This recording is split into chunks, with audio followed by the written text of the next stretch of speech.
Buenas tardes, familia Linaje del Rey.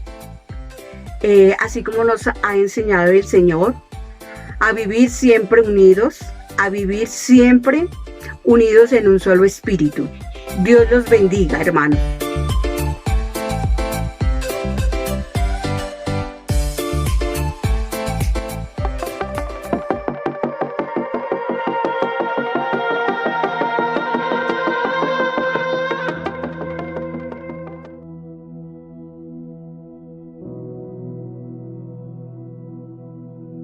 Buenas noches, amados hermanos, el Señor me los bendiga.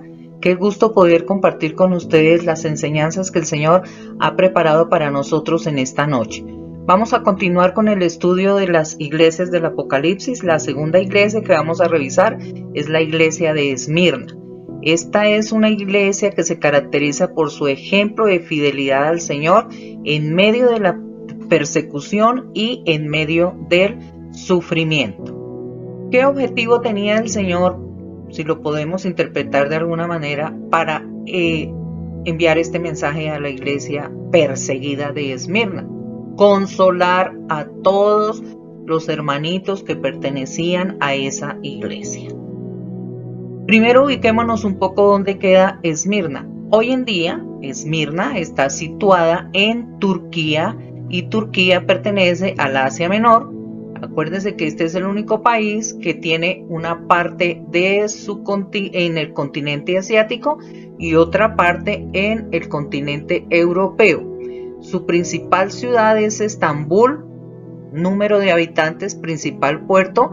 Después el segundo puerto más importante se llama Esmirna, que está situado al frente de Grecia, al frente de Europa, al frente de Grecia. Y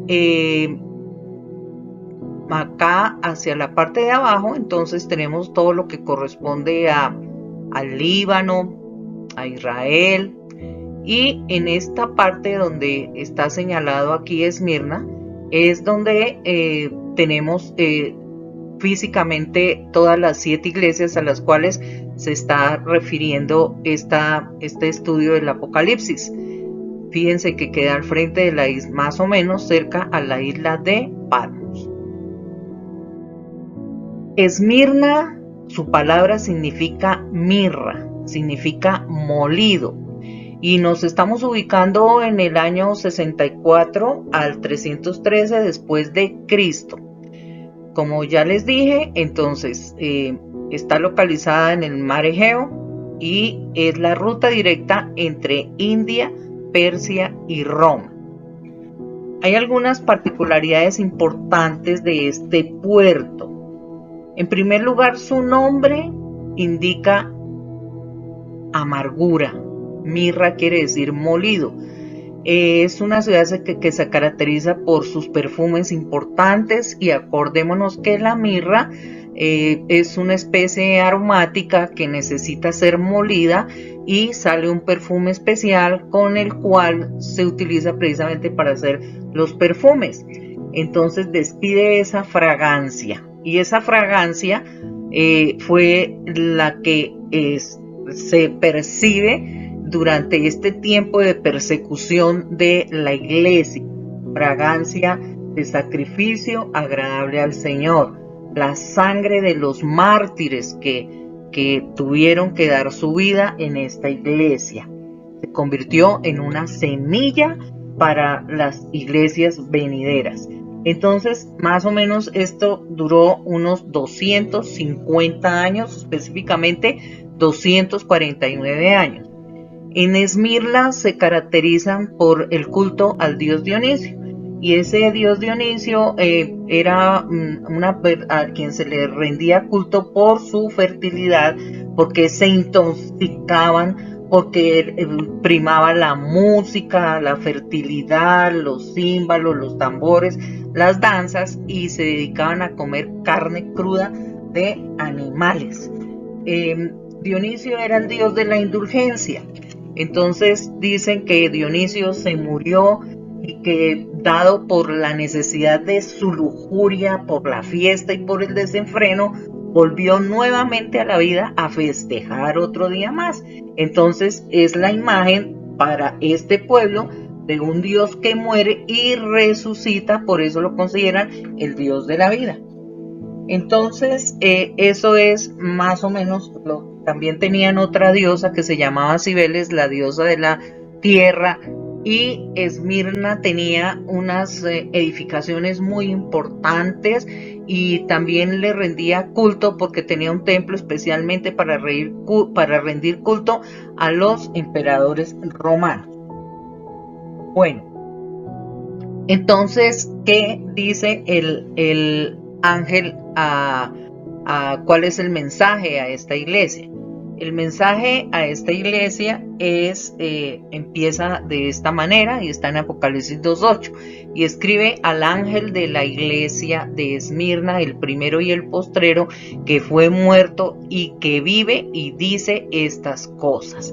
Entonces, en esta introducción el Señor está demostrando su poderío, está demostrando su victoria. Y continúa con un elogio para la iglesia en donde dice: yo conozco tus obras, tu tribulación, tu pobreza, pero tú eres rico, y la blasfemia de los que dicen ser judíos y no lo son, sino sinagoga de Satanás. No temas en nada de lo que vas a padecer. He aquí que el diablo echará a alguno de vosotros en la cárcel para que seáis probados, y tendréis tribulación por 10 días. Sé fiel hasta la muerte y yo te daré la corona de vida. Entonces aquí vemos que el Señor le da a la iglesia una exhortación y también le ofrece una recompensa. Y le añade una promesa, dice: el que tiene oído, oiga lo que el Espíritu dice a la iglesia. El que venciere no sufrirá daño de la segunda muerte. Entonces, ¿ante qué estamos? Ante la realidad de un cristianismo genuino y el efecto que este cristianismo genuino ejerce en el mundo en el cual se desenvuelve esta iglesia. Entonces, se caracteriza esta iglesia por la sincera fidelidad a nuestro Señor Jesucristo y por pasar una genuina prueba de fe por causa del Evangelio. Entonces son dos cosas y características importantes que el Señor quiere venir a enseñarnos en esta noche. Hoy, ¿qué nos dice el Señor? El Señor nos dice en 1 de Pedro 1:6, palabra para hoy, para nosotros: en lo cual vosotros os alegráis, aunque ahora por un poco de tiempo, si es necesario, tengáis que ser afligidos en diversas pruebas. Entonces el Señor también nos está diciendo hoy a nosotros que vamos a pasar o estamos pasando por diversas pruebas y que estamos viviendo un tiempo de aflicción. Y continúa diciendo: ¿para qué es ese tiempo de aflicción? Para que sometida a prueba vuestra fe, mucho más preciosa que el oro, el cual aunque perecedero se prueba con fuego, será hallada en alabanza, gloria y honra cuando sea manifestado Jesucristo. Entonces, hoy el Señor nos está diciendo que estamos en las mismas condiciones de la iglesia de Esmirna, que vamos a tener tribulación, vamos a estar afligidos, pero que vamos a ser probados para que a través de pasar ese fuego, nosotros seamos hallados en alabanza, en gloria y honra. Entonces, hoy, ¿qué nos dice el Señor? Que también tenemos un llamado a ser fieles hasta la muerte. Continúa en 1 de Pedro 1:8 y 9. A quien amáis sin haberle visto. ¿Quién es? Pues el Señor Jesucristo. ¿Le hemos visto ojo a ojo, cara a cara? No, a través del Espíritu, pero nosotros lo amamos, en quien creyendo, aunque ahora no lo veáis, os alegráis con gozo inefable y glorioso, obteniendo el fin de vuestra fe, que es la salvación de vuestras almas. Entonces dice: van a ser sometidos a aflicción, van a ser sometidos a prueba, su fe va a ser probada. ¿Por qué? Porque ustedes aman al Señor. Nosotros amamos al Señor, aunque nuestros ojos no lo puedan ver en este momento, pero nos gozamos con Él, con un gozo inefable y glorioso, a fin de que nuestra fe sea la salvación de nuestras almas. Entonces, en este saludo que el Señor le da a Juan para que se lo explique a los pastores de la iglesia de Esmirna, les dice: el que les habla soy yo soy el primero, yo soy Jehová, yo soy el que soy, el primero y el postrero. Entonces él está demostrando su poder. El Señor dice en Isaías 44:6, así dice el Señor, Rey de Israel y su Redentor, el Señor de los ejércitos: yo el primero y postrero, y fuera de mí no hay Dios. Hoy nos está diciendo exactamente lo mismo. Estamos pasando por aflicción, por tribulación, por prueba. Por supuesto que sí estamos pasando, pero hoy el Señor viene y nos dice: pero si yo soy el que estoy hablando con ustedes, ¿y quién soy yo? Yo el primero y el postrero, y fuera de mí no hay Dios. Se demuestra aquí el poderío, la omnisciencia, la omnipresencia, la eternidad, la magnificencia de nuestro Dios, que es nuestro Padre y nos acompaña y nos lleva de la mano a pasar esta prueba. Entonces también viene el Señor a decirnos hoy: somos más que vencedores. ¿Quién nos separará del amor de Cristo? ¿Tribulación o angustia o persecución o hambre o desnudez o peligro o espada? Antes, en todas estas cosas somos más que vencedores por medio de aquel que nos amó. Esto está escrito en la carta a los Romanos, versículos 35 y del 37 al 39. Y continúa diciendo: por lo cual estoy seguro que ni la muerte, ni la vida, ni los ángeles, ni los principados, ni las potestades, ni lo presente, ni lo porvenir, ni lo alto, ni lo profundo, ni ninguna cosa creada nos podrá separar del amor de Dios que es en Cristo Jesús, Señor nuestro. Y por esta palabra nos declara el Señor que nosotros somos más que vencedores, y nosotros también declaramos que en momento de aflicción, en momento de angustia, somos más que vencedores y que nada nos puede separar del amor de nuestro amado Señor. Él es nuestra victoria. Esta iglesia está siendo sometida a una persecución de muerte y murieron muchísimas personas de esta iglesia a través prácticamente de 250 años. Estamos hablando aquí de 3, 4 generaciones, abuelo, hijo, nieto, bisnieto, más o menos juntan todo ese poco de años.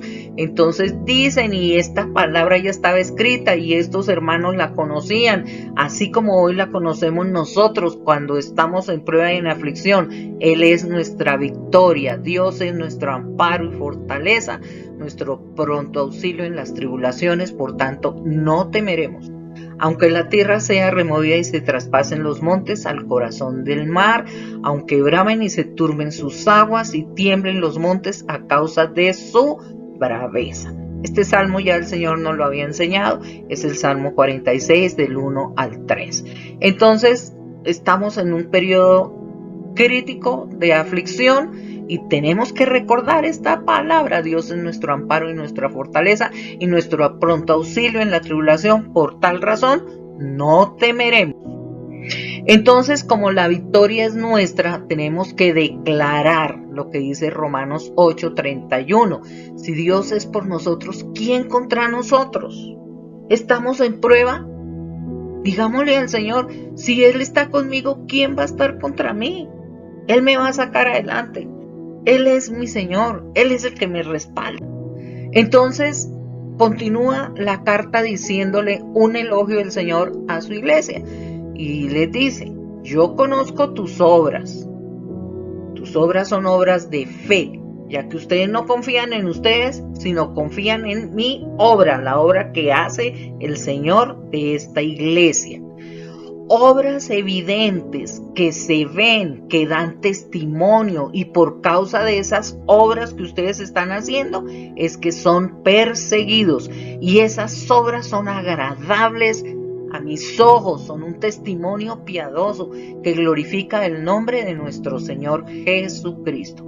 El Señor también viene a decirnos: yo conozco tus obras, iglesia.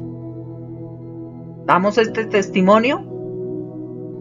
¿Nos persiguen por causa de ese testimonio? ¿Son realmente agradables a Dios? Y también le dice, yo conozco tu tribulación, conozco tu angustia, conozco tu aflicción, conozco tu persecución, porque yo todo lo sé, yo soy omnisciente y nada se esconde a mi vista, a mis ojos. ¿Y qué dice en 2 de Timoteo 3:12? Y también todos los que quieran vivir piadosamente en Cristo Jesús padecerán persecución. Entonces, si nosotros queremos vivir piadosamente en Cristo Jesús, vamos a padecer o estamos padeciendo angustia, aflicción, persecución por causa de nosotros creer en el Señor Jesucristo y de llevar una vida de acuerdo a su palabra. Pero el Señor conoce todas esas cosas. Y le dice, y yo conozco tu pobreza. Entonces la palabra pobreza que se utiliza acá realmente indica mendicidad y viene del griego potokeu, que se refiere a lo material y no a lo espiritual. Entonces estos hermanos, pues como eran perseguidos, les quitaban todas sus pertenencias, realmente no tenían manera económica de sobrevivir, entonces estaban realmente en un estado muy lamentable de condiciones materiales. Pero ¿qué dice el Señor en 2 de Corintios 8:9? Porque ya conocéis la gracia de nuestro Señor Jesucristo, que por amor a vosotros se hizo pobre, siendo rico, para que vosotros con su pobreza fueses enriquecidos. Entonces ellos eran ricos en bienes espirituales, ricos en fe, en don de servicio, en amor, en comportarse realmente dando un testimonio de fe. Eran absolutamente ricos en esos dones espirituales que el Señor nos demanda a cada uno de nosotros. Pero también el Señor viene y les dice, yo conozco la blasfemia de los que dicen ser judíos y no lo son, sino sinagoga de Satanás. Entonces, recordemos, mis amados hermanos, que acá los que estaban desacreditando a los cristianos, ¿quiénes eran? Los judíos, ni siquiera eran los paganos, eran los judíos. Ellos vivían muchísimos judíos en esta provincia de Esmirna porque ellos tenían muchas conexiones con el comercio, por supuesto, porque estaban en un puerto muy especial.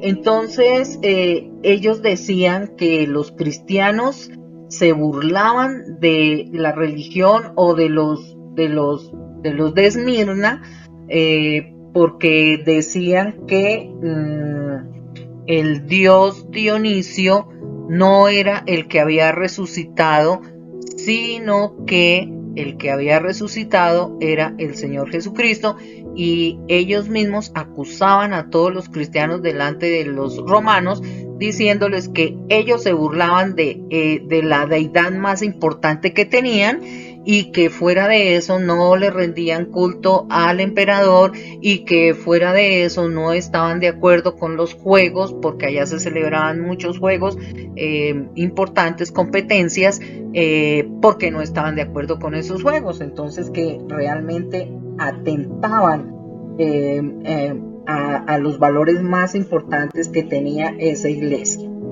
Entonces ellos que se decían ser judíos eran los que estaban persiguiendo y hablando cosas que no correspondían de los hermanos de la iglesia, como dice Mateo 5 del 11 al 12. Bienaventurados sois cuando por mi causa os vituperen, os persigan y digan toda clase de mal contra vosotros mintiendo.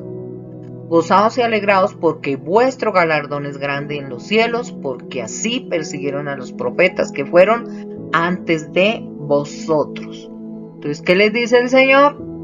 Que les están diciendo mentiras, que les están armando calumnias y que están profiriendo toda clase de mal contra ellos con tal de lograr sacarlos de ahí y llevarlos a ser ejecutados.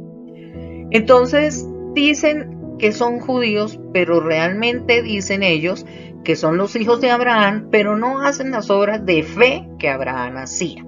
Entonces dice, porque vosotros, dice en Juan 8:44, sois de vuestro padre el diablo, y los deseos de vuestro padre el diablo queréis hacer. Él ha sido homicida desde el principio, y no ha permanecido en la verdad, porque no hay en él verdad. Cuando habla mentira, de suyo habla, porque es mentiroso y padre de mentira.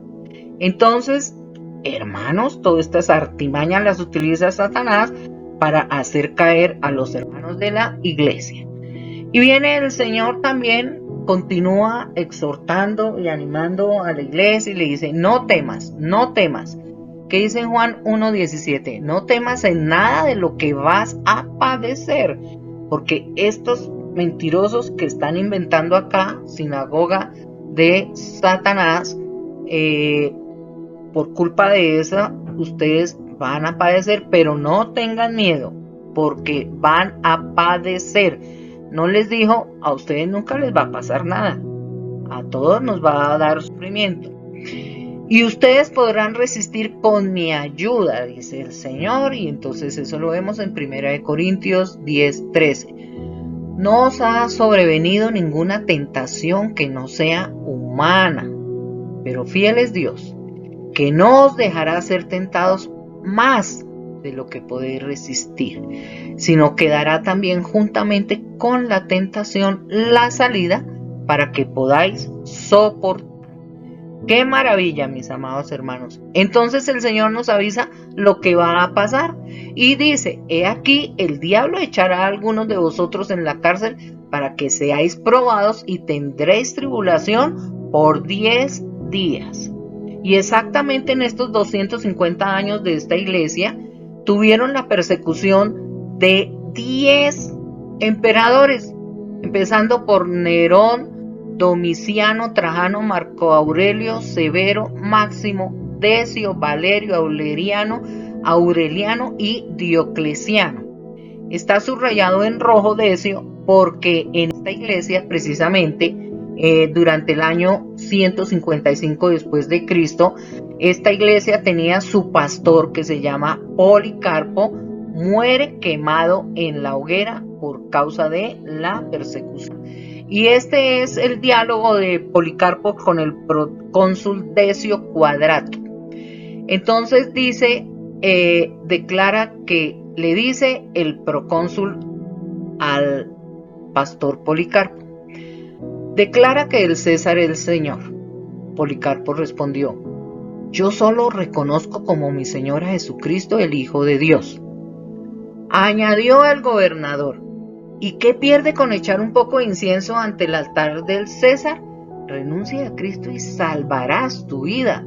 Entonces Policarpo contestó, 86 años llevo sirviendo a Jesucristo y Él nunca me ha fallado en nada. ¿Cómo le voy a fallar yo ahora?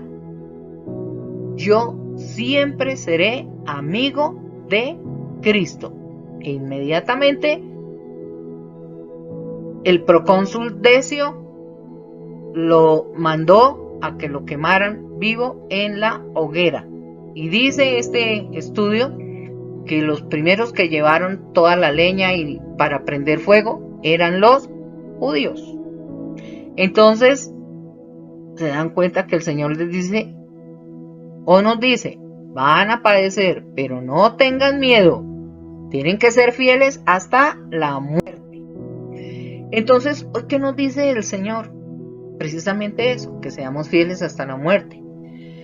Hay circunstancias especiales en las cuales recitamos esta verdad tan maravillosa que está en 2 Corintios 4, 8 y 9, en donde dice que estamos atribulados en todo, mas no angustiados, que estamos en apuros, mas no desesperados, que estamos perseguidos, mas no desamparados, que estamos derribados, mas no destruidos. Hoy esta palabra es para cada uno de nosotros, para que pensemos si estamos en alguna de estas circunstancias especiales, para que miremos la esperanza que el Señor nos da.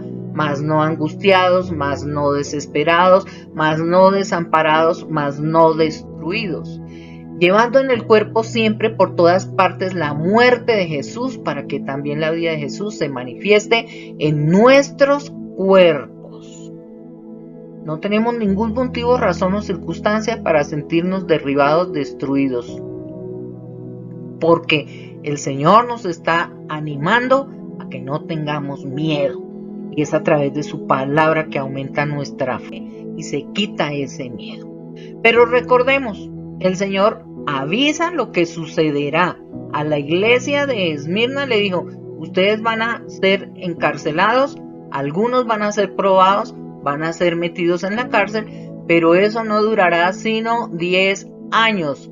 Entonces, aquí también a Pedro, precisamente, el Señor le dijo, eso está en Lucas 22:31. Dijo también el Señor: Simón, Simón, he aquí Satanás os ha pedido para zarandearos como a trigo. Satanás no tiene permiso de venir a hacernos nada si el Señor no se lo permite. Tiene que darle permiso al Señor para que venga y nos caiga a nosotros, porque dice: Satanás os ha pedido para zarandearos como a trigo. Hasta ahí tiene potestad de trabajar porque el Señor le dio permiso. Pero eso también puede ser nuestra situación en este momento, que estemos en una tribulación porque el Señor lo permitió que así fuera. A Job, ¿qué le pasó? Job perdió todo y sin embargo otra vez los hijos de Dios estaban con Dios mismo, con el Señor, y Job le dijo, Satanás le dijo al Señor: pero mire a Job, que no pasó a mayores aquí, no renegó contra esta primera situación que le pasó. Si me da permiso yo voy y lo tiento otra vez. Y entonces el Señor le dijo que bueno, que fuera. Y Jehová dijo a Satanás: he aquí, él está en tu mano, mas guarda su vida.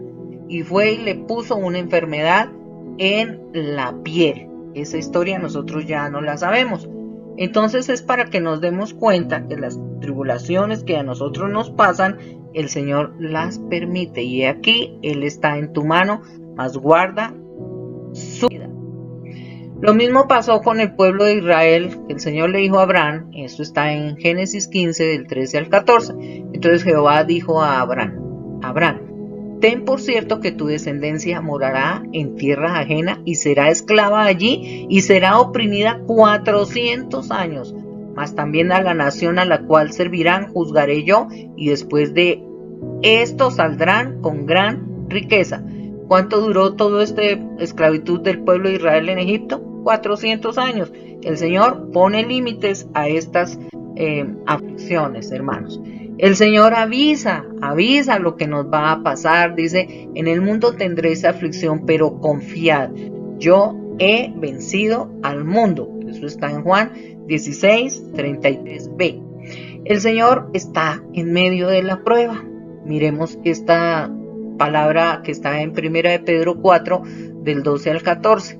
Amados, no os sorprendáis del fuego de prueba que os ha sobrevenido, como si alguna cosa extraña os aconteciese, sino gozaos por cuanto sois participantes de los padecimientos de Cristo, para que también en la revelación de su gloria os gocéis con alegría. Entonces estas pruebas y estas tribulaciones no tienen que sorprendernos, no son extrañas, porque a través de ellas nosotros vamos a participar de los padecimientos de Cristo.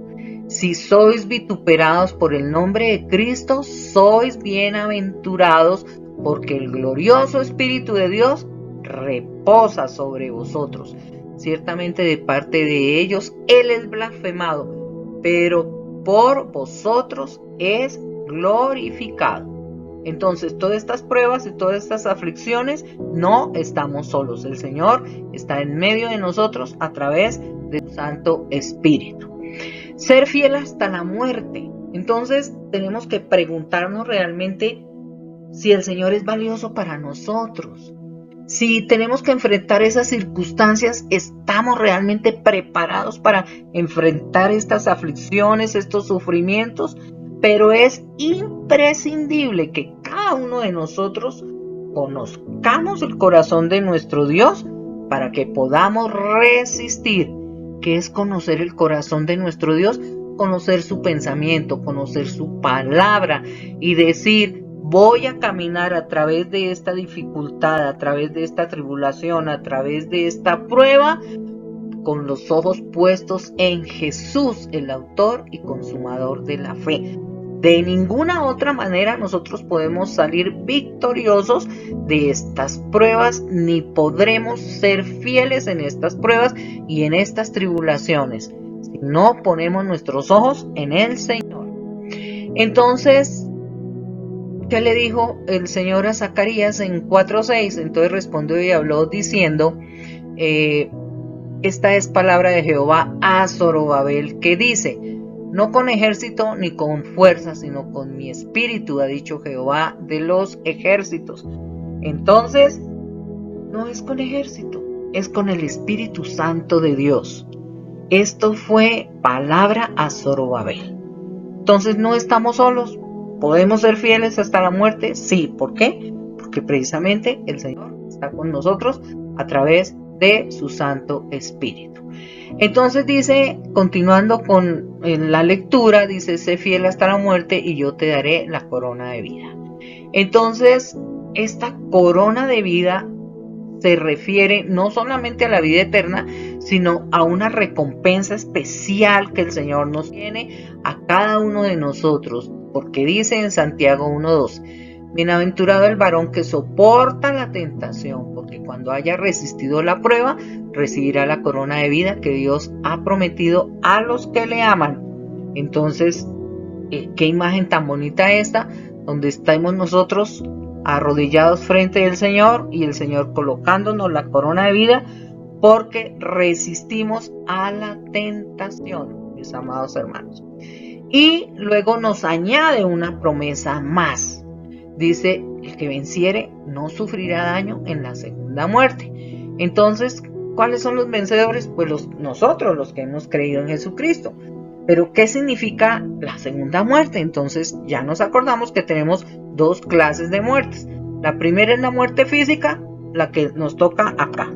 La segunda es la muerte espiritual, donde vamos a vivir separados de nuestro Dios. Entonces, separados de la gracia, de la misericordia y del amor de Dios, en llama de fuego, para dar retribución a los que no conocieron a Dios ni obedecen el evangelio de nuestro Señor Jesucristo, los cuales sufrirán pena de eterna perdición, excluidos de la presencia de Dios y de la gloria de su poder. Esta es la segunda muerte, muerte espiritual, donde vamos a estar separados de la gracia, de la misericordia y del amor de Dios. Esta lectura la podemos tener en 2 de Tesalonicenses capítulo 1 versículos del 8 al 9. Entonces continúa diciéndonos el Señor: pero por favor seamos fieles hasta la muerte, por lo cual estoy seguro, tenemos que decir hoy nosotros, que ni la muerte ni la vida, ni ángeles, ni principados, ni potestades, ni lo presente, ni lo porvenir, ni lo alto, ni lo profundo, ni ninguna otra cosa creada nos podrá separar del amor de Dios que es en Cristo Jesús, Señor nuestro. Estoy absolutamente segura que estas mismas palabras que ya estaban escritas en el tiempo de esta iglesia, que habían sido enseñadas directamente por el apóstol Juan a su iglesia, su pastor Policarpo, estoy segura de que se las había enseñado y que ellos, cuando iban a ser entregados a esos leones que los destrozaban, o a ser crucificados, o a ser metidos en esas hogueras para ser quemados, estaban diciendo en su corazón precisamente estas palabras: ni lo alto, ni lo profundo, ni ninguna otra cosa creada nos podrá separar del amor de Dios, que es en Cristo Jesús, Señor nuestro. Por más grande que sea el problema, por más grande que sea la tribulación, por más grande que sea la aflicción, el Señor nos llama a permanecer fieles y a estarlo mirando bien, mirándolo. No podemos dejar de mirarlo, porque si dejamos de mirarlo ya no somos fieles. Y Él nos recuerda, somos más que vencedores, porque ¿quién nos separará del amor de Cristo? Nada nos podrá separar del amor de Cristo. Y este es el mensaje que el Señor quiere venir a traernos hoy a nuestra vida, para que analicemos que ¿quién nos podrá separar del amor de Cristo? Convencidos de que nada nos podrá separar del amor de Cristo, los invito, mis amados hermanos, a que reflexionemos cómo es que estamos atravesando estas dificultades, estas tribulaciones, de la mano del Señor. ¿Cuál es el anhelo de nuestro corazón? Digámosle lo que sentimos profundamente y entremos en un tiempo de meditación, de recordar cuál es el único anhelo que hay en nuestro corazón: continuar de la mano del Señor todos los días de nuestra vida. Meditemos en esta canción, en la letra de esta canción, y entreguémosle nuestra vida al Señor, cojámoslo de la mano y continuemos adelante, y pidámosle de una manera muy sincera que nos ayude a permanecer fieles a Él hasta el día en que tengamos que encontrarnos directamente con Él.